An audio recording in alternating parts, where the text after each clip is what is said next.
ತುಂಬಾ ದಿವಸದಿಂದ ನಿನ್ನ ನೋಡ್ಬೇಕಂತ ಆಸೆ ಪಟ್ಟೆ. ನನ್ನ ಹೆಸರು ವಿನೋದ್ ಅಂತ. ನಾನ್ ನಿನ್ ಹತ್ರ ನಿನ್ ಹೆಸರು ಕೇಳಿದ್ನಾ? ಏಯ್, ಇದನ್ನೆಲ್ಲ ಬೇರೆ ಯಾರ ಹತ್ರ ಆದ್ರೂ ಇಟ್ಕೋ. ಅಯ್ಯೋ ಹೋಗಲೇ, ದೊಡ್ಡ ಪತಿವ್ರತೆ ತರ ಆಡ್ಬೇಡ. ನಿನ್ ರೇಟ್ ಎಷ್ಟು ಅಂತ ಹೇಳು. ಹೋಗೋ.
ಹದಿನಾಲ್ಕನೇ ತಾರೀಕು ಹೋಗೋ ಟ್ರಿಪ್ಪಲ್ಲಿ ನಾನೊಂದು ಚಿಕ್ಕ ಚೇಂಜಸ್ ಮಾಡಿದ್ದೀನಿ.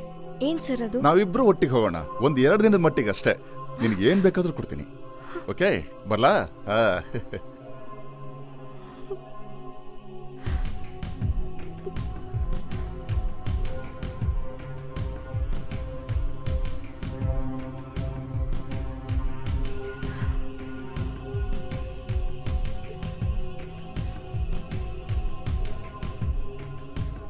ವಾಟ್ಸಪ್ಪಲ್ಲಿ ಈಗ ನೀವೇ ಫೇಮಸ್ಸು.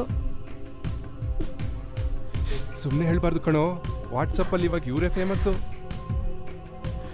ನಾವೆಲ್ಲ ಈಗ ಫ್ರೀಯಾಗೇ ಇದ್ದೀವಿ.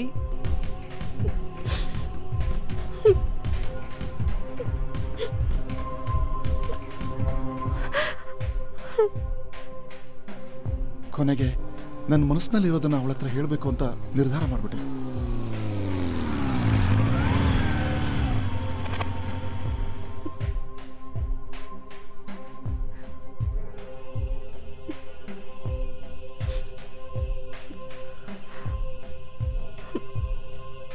ನೀನು ತಪ್ಪು ಮಾಡಿರ್ಬೋದು ಅಥವಾ ಸುಳ್ಳಾಗಿರ್ಬೋದು, ಆದರೆ ನಿನ್ನ ಮದುವೆ ಮಾಡಿಕೊಂಡು ಈ ಸಮಾಜನ ಎದುರಿಸಿ ಸಂಸಾರ ನಡೆಸೋದಕ್ಕೆ ನನ್ನಿಂದ ಸಾಧ್ಯ ಆಗ್ತಿಲ್ಲ.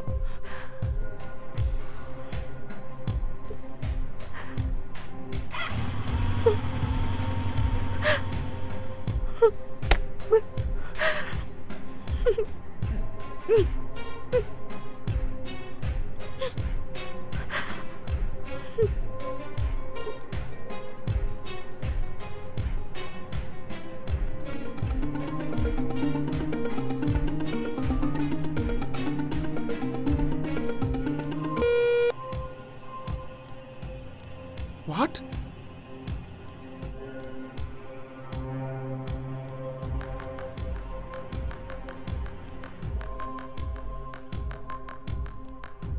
ನನ್ನ ಹೆಸರು ಅನಾಮಿಕಾ. ನನ್ನ ಮುಖ ನೆನಪಿದ್ಯಾ? ಹೇಗೆ?